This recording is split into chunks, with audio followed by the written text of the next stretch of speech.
For research once, I went to Texas to interview some early members of the church in the Spanish-speaking church there, who were pioneers of their own kind. And if you were in the church in 1950s Texas, there's a lot of racism in that time, right?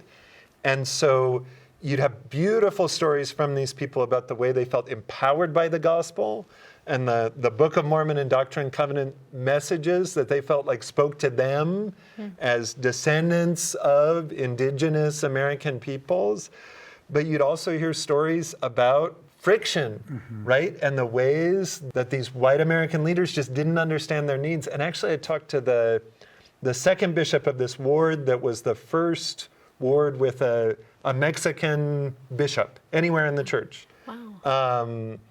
The second bishop, there'd been a time where he'd advocated and ended up being disfellowshipped for differences because of racial issues with stake leaders and went to church every week, right?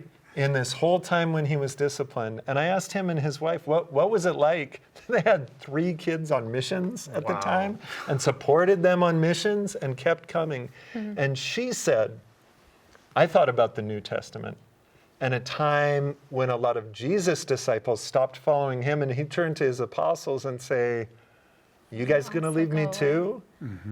And they said, where else would we go? You have the words of eternal life. And I think that's one thing, right, that we need to remember. Where else would I go? If we understand what's really here, we can see past these other difficult things and find our way through. And in that case, in Texas, things got better, right?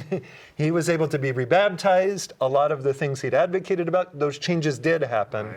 But he was only able to taste the fruit and experience it because he'd known, right, that this is the way forward.